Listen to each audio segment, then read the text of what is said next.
성경 속에는 수많은 인물들이 등장하는데 우리가 지금까지 구약 인물 20명, 신약에서 19명의 삶을 통해 교훈을 얻었습니다.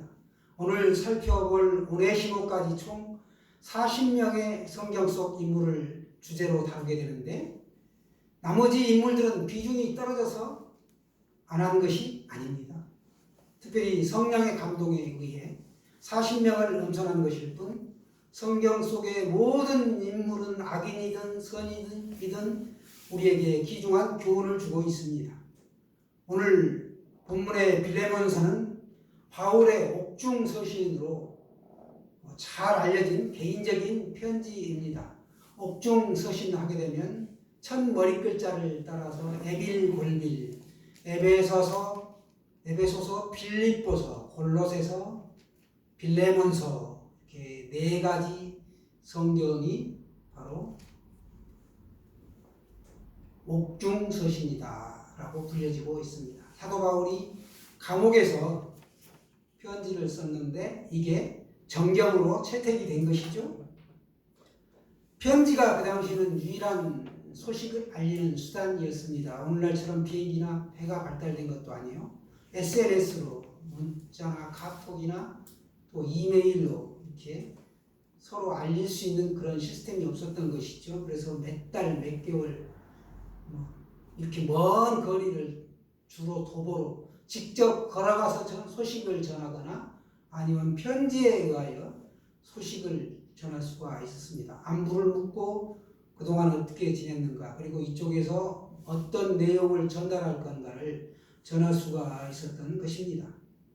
빌레몬은 사도 바울의 영향으로 그리스도인이 된 사람이었습니다. 그래서 그의 온 가정이 복음을 받아들이고 열심히 신앙생활을 했습니다. 빌레몬은 자신의 집을 교회로 제공하였으며 애정 있는 사람이라는 그 이름의 뜻처럼 사랑을 가지고 성도들을 후대하였습니다. 사도 바울은 그를 일컬어 사랑받는 자요 동역자다 라고 불렀습니다. 빌레몬이 사는 곳은 골로새 지역이었죠. 그 골로새 교회의 핵심적인 인물이 바로 빌레몬이었습니다. 그런데 빌레몬의 주된 내용이 빌레몬서의 주된 내용이 빌레몬으로부터 도망친 노예 오네시모에 관한 것임을 알 수 있습니다. 그러니까 오네시모서가 아니고 빌레몬서가 되어 있다는 거죠. 거기에 우리가 주목할 필요가 있습니다. 오네시모는 그의 주인 빌레몬에게서 불법적으로 도망을 쳤고 도주할 당시에 주인에게 경제적인 어떤 손실을 입혔습니다. 그 후에 오네시모는 바울을 만나 그리스도인이 되었고 갇혀있는 사도 바울의 중요한 조력자가 되었습니다. 감옥에서 오네시모의 전후사정을 알게 된 바울은 서신을 써서 오네시모에게 직접 그 편지를 들려 주인 빌레몬에게 되돌려 보냅니다. 그러면서 바울은 빌레몬에게 도망친 이 노예를 그리스도 안에서 한 형제로 영접해달라고 부탁을 하고 그를 자기의 선교 사역에 쓸 수 있도록 해달라고 허락을 구하고 있습니다. 노예가 아닌 이 가족으로 받아달라고 간구한 것이죠. 당시에 인구의 30%는 노예였습니다. 오네시모라는 이름의 뜻은 유익한, 쓸모있는 그런 뜻이죠. 하지만 그는 유익한 인물이 아니고 무익한 인물로 낙인찍힌 도망자에 불과했습니다. 잠시 욕심에 눈이 멀어 주인의 재물을 훔쳤고 처벌이 두려워 도망칠 수밖에 없었던 이 젊은 노예였습니다. 바울은 손해본 모든 것을 갚아주겠다고까지 오늘 편지에 말하고 있습니다. 당시 노예들의 생활 여건은 참 비참했습니다. 그들은 살아있는 도구다. 또 영혼이 없는 두 발 가진 짐승이다. 라고 이렇게 인식이 되어 있었습니다. 주인들은 노예를 마음대로 처형할 수가 있었고 이것이 아무런 문제가 되지를 않았습니다. 오네시모처럼 도망친 노예는 당연히 사형감이었죠. 그렇지 않으면 심한 고문을 당하거나 이 사지가 절단되는 형벌을 받았습니다. 아주 운이 좋으면 이마에 푸지티부스, 도망자라는 라틴어인데요.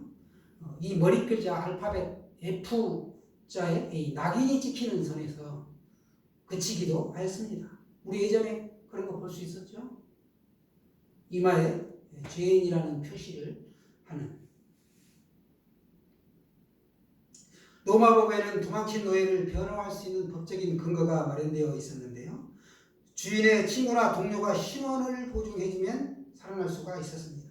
바울은 이 절박한 처지에 있는 오네시모를 주인에게 변호하는 입장에서 오늘 편지를 보내고 있습니다. 그 서신이 바로 빌레몬서이죠. 바울은 골로새서를 마무리하면서도 골로새 교인들에게 자신의 형편을 알기 위해서 편지할 때 사랑하는 형제 두기고를 보낸다. 이렇게 말하고 덧붙여서 신실하고 사랑을 받는 형제 오네시모를 함께 보내노라. 그는 너희에게서 온 사람이라. 이렇게 썼습니다. 이것은 오네시모가 회심하여 좋은 그리스도인이 되었음을 강조하기 위한 것이었습니다. 과거에 도주했던 노예 신분의 오네시모를 이제는 용서하고 그리스도 안에서 너희가 받아들이라 라고 요청하고 있습니다. 바울에게 있어서 오네시모는 신실하고 사랑받는 형제였으며 신복이었습니다. 오네시모는 바울이 로마 감옥에서 복음으로 낳은 믿음의 아들이었기 때문에 더 귀할 수밖에 없었습니다. 그는 이름처럼 유익한 사람이 되어 있었던 것이죠. 성도는 늙어가는 것이 아니라 익어간다고 하죠. 쌀이 썩으면 우리가 변질이지만 쌀이 밥이 되면 쌀밥으로 변화가 되듯 전에는 무익하던 오네시모가 이제는 유익한 자로 변화가 되었습니다. 하나님의 은혜를 받은 것이죠. 하나님의 은혜를 받으면 죄인이 의인으로 변화되고 땅의 사람이 하늘의 사람으로, 무익한 사람이 유익한 사람으로 변화되고 절망의 사람이 소망의 사람으로 변화되게 됩니다. 오네시모는 2000km를 도망쳐 감옥에서 새 사람이 되었습니다. 누구를 만나느냐에 따라 사람은 불행하게도 되고 행복하게도 되는 것입니다. 그래서 사람은 만남이 아주 중요하다라고 이야기합니다. 자식은 부모를 잘 만나야 되고 부모는 또 자식을 잘 만나야 됩니다. 친구도 잘 만나야 합니다. 스승도 잘 만나야 합니다. 그런가 하면 직장인은 믿음의 오너를 만나야 되고 사업주는 성실한 직원을 만나야 합니다. 또 부부의 만남도 중요합니다. 목회자와의 만남 말할 수 없이 중요하죠. 그러나 무엇보다도 이 세상에서 꼭 만나야 할 분이 있습니다. 누구입니까? 바로 예수 그리스도입니다. 예수님을 인격적으로 만나지 못하면 구원을 받을 수가 없습니다. 오네시모는 회개했습니다. 회개를 메타노이아라고 하는데 생각과 마음을 돌이킨 것이다 하는 뜻이죠. 하나님은 사랑이시라. 하나님은 사랑이시지만 모든 사람을 구원하시지는 않습니다. 한 가지 조건이 있습니다. 회개하는 사람에게만 구원을 베푸십니다. 그래서 베드로후서 3장 9절에는 이렇게 말씀합니다. 주의 약속은 더딘 것이 아니라 오래 참사 아무도 멸망하지 아니하고 다 회개하기에 이르기를 원하시는 일입니다. 마귀는 오네시모를 멸망으로 이끌었으나 하나님은 생명의 길로 인도하셨습니다. 순전히 하나님의 은혜지요. 전에 목숨을 걸고 복음을 전해주었던 이 바울 덕분에 빌레몬과 그의 온 가정이 그리스도인이 될 수 있었습니다. 이 일로 빌레몬은 바울에게 빚을 졌고 빌레몬은 바울의 이런 권면이나 요구사항을 사실상 거절하기가 어려웠을 것입니다. 바울은 그러나 사도로서의 어떤 권위를 행사하기는커녕 오히려 간청하고 있습니다. 빌레몬의 자유로운 결단에서 행해지도록 하기 위한 것이었습니다. 한 남자가 차를 타고 가다가 어떤 기부인이 도로변에 세워진 이 고급차 앞에서 안절부절하지 못하고 있는 걸 보게 되었습니다. 이 남자는 무슨 이유 때문인지 차를 세우고 묻게 됩니다. 그러자 차문이 잠겨서 들어가지 못하고 있다라고 이야기합니다. 그 부인에게 이 남자는 이야기합니다. 자신이 한번 해보겠노라고. 그리고 이 남자는 아주 손쉽게 그 문을 열었습니다. 부인은 고마워서 당신처럼 유능하고 훌륭한 사람을 만나서 정말 감사합니다 라고 100배 감사하다고 칭찬을 했습니다. 그러자 이 남자가 고개를 저으면서 아닙니다. 사실 저는 차량 전문 절도범으로 복역을 하다가 오늘 막 출소한 나쁜 사람입니다. 이 말을 들은 기부인은 하나님 감사합니다. 전문가를 보내주셨군요 하면서 와락 끌어안아 주었습니다. 과거에 차량 절도범에 있던 이 남자는 회개한 사람이 되었던 것입니다. 여러분, 하나님은 우리 모두를 들어 사용하십니다. 주인에게 손해를 끼치고 도망친 노예를 그리스도의 사랑 안에서 용서하고 복음의 사역자로 헌신하게 한 이 놀라운 이야기가 지금으로부터 2000년 전에 처음부터 정경으로 채택이 되었습니다. 요한계시록과 야고보서는 몇 번의 회의를 거쳐서 결정이 되었지만 이건 단박에 정경으로 채택이 되어 오늘날까지 이 편지가 우리에게 전해지고 있습니다. 놀라운 사건이고 인간 존중과 인간 해방에 대한 기록이죠. 이런 사건이 있은 지 약 50년의 세월이 흐른 뒤 에베소 교회 감독으로 신실하게 근무했던 사람이 바로 오네시모였다라고 전해지고 있습니다. 에베소 교회는 소아시아의 7교회 가운데 가장 대표적인 교회였습니다. 그런데 이 도망친 노예 출신의 오네시모가 바로 이 소아시아의 가장 대표적인 교회에서 사역했다라는 사실을 기록하고 있습니다. 죽음의 그림자를 짊어지고 평생 도망자의 신세로 처참한 삶을 살아야 했을 이 오네시모, 그는 비참한 밑바닥에서 예수 그리스도를 만나게 되었고 새로운 피조물이 되어 위대한 복음 사역자로서의 삶을 살 수 있게 되었습니다.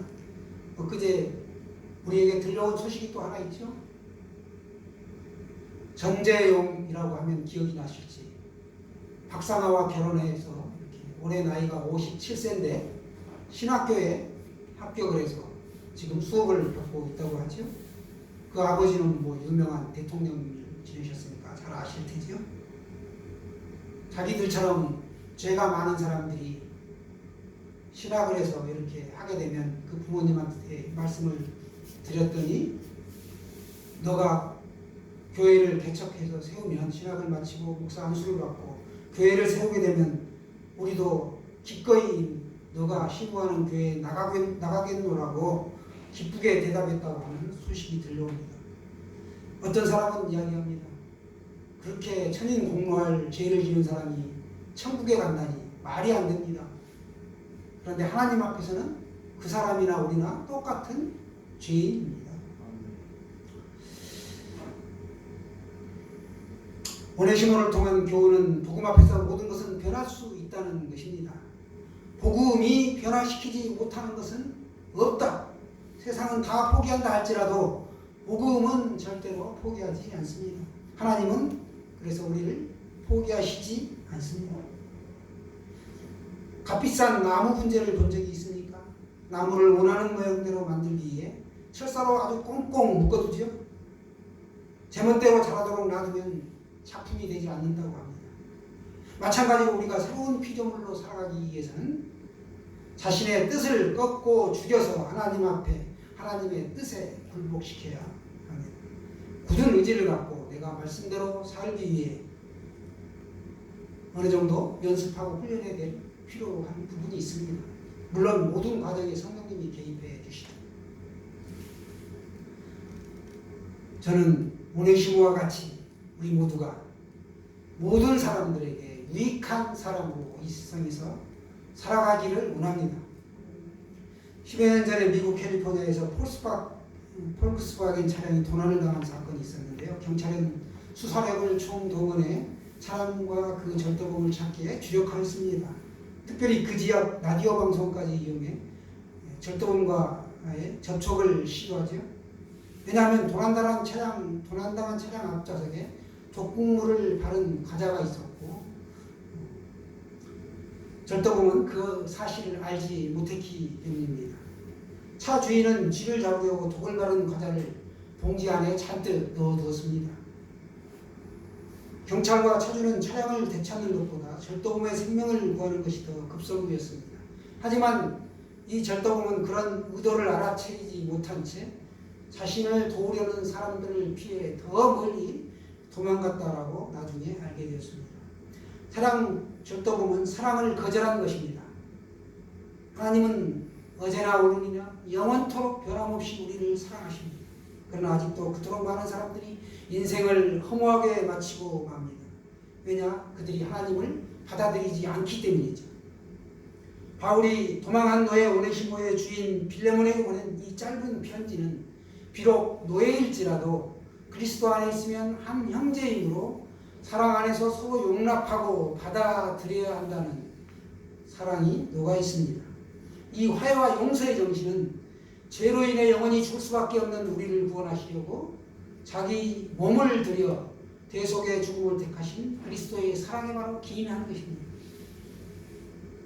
그리스도의 무한한 은혜를 체험한 성도는 누구나 계급이나 지위나 성별이나 인종과 무관하게 타인의 잘못을 무조건적으로 용서해야 한다는 사실을 오늘 보여주고 있습니다. 사랑하는 여러분, 그리스도 예수 안에서 사랑과 은혜를 체험한 믿음의 사람답게 자신의 삶을 통해 이웃에게 유익을 주는 복된 삶을 살아가시기를 주님의 이름으로 축원합니다.